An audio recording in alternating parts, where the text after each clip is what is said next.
1 Corinthiens chapitre 6. Quelqu'un de vous, lorsqu'il est indifférent avec un autre, ose-t-il plaider devant les injustes et non devant les saints? Ne savez-vous pas que les saints jugeront le monde? Et si c'est par vous que le monde est jugé, êtes-vous indigne de rendre les moindres jugements? Donne-nous de comprendre, Seigneur mon Dieu, que faire un procès, Seigneur mon Dieu, les frères contre les frères ou les sœurs contre les sœurs, Seigneur mon Dieu, ce n'est point ce qui va te glorifier, Seigneur. Amen. Ne savez-vous pas que nous jugerons les anges et nous ne jugerions pas, à plus forte raison, les choses de cette vie? Quand donc vous avez des différends pour les choses de cette vie, ce sont des gens dont l'Église ne fait aucun cas que vous prenez pour juges. Je le dis à votre honte. Ainsi, il n'y a parmi vous pas un seul homme sage qui puisse prononcer entre ses frères.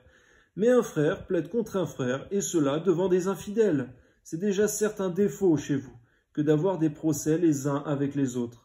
Pourquoi ne souffrez-vous pas plutôt quelque injustice? Pourquoi ne vous laissez-vous pas plutôt dépouiller?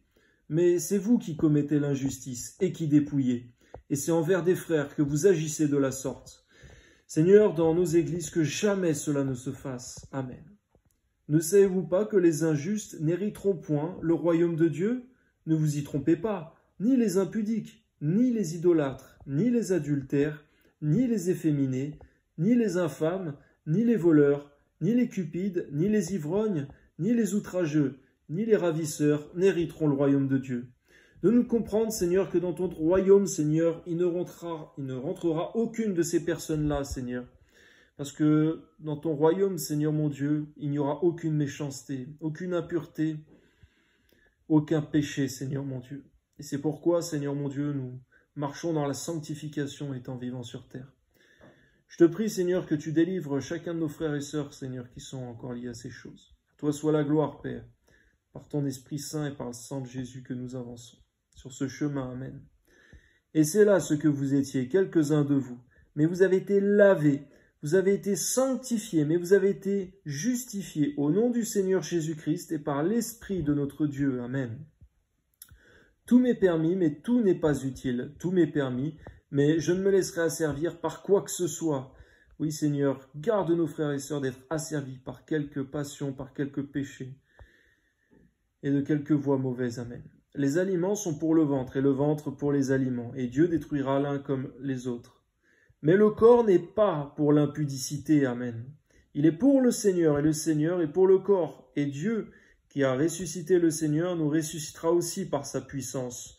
Ne savez-vous pas que vos corps sont des membres de Christ? Prendrai-je donc les membres de Christ pour en faire les membres d'une prostituée? Loin de là. Ne savez-vous pas que celui qui s'attache à la prostituée est un seul corps avec elle? Car est-il dit, les deux deviendront une seule chair. Mais celui qui s'attache au Seigneur est avec lui un seul esprit. Amen. Fuyez l'impudicité.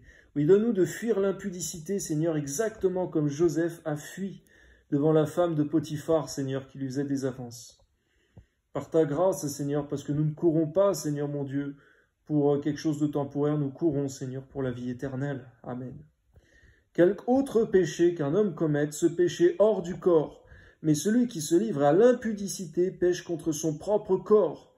Ne savez-vous pas que votre corps est le temple du Saint-Esprit qui est en vous, que vous avez reçu de Dieu et que vous ne vous appartenez point à vous-même, car vous avez été rachetés à un grand prix. Glorifiez donc Dieu dans votre corps et dans votre esprit qui appartiennent à Dieu. Oui, donne-nous de prendre conscience, Seigneur, que nous t'avons donné notre vie, Seigneur Jésus, qu'on ne nous appartient pas pour nous-mêmes, mais qu'on a été racheté à un grand prix, Seigneur mon Dieu, et non pas à un petit prix. Et à combien, Seigneur mon Dieu, nous devons marcher, Seigneur, dans cette vie de sanctification. Donne-nous, Seigneur mon Dieu, de persévérer dans cette course, Seigneur, car c'est la plus belle de toutes, et la récompense est la plus grande de toutes. Amen.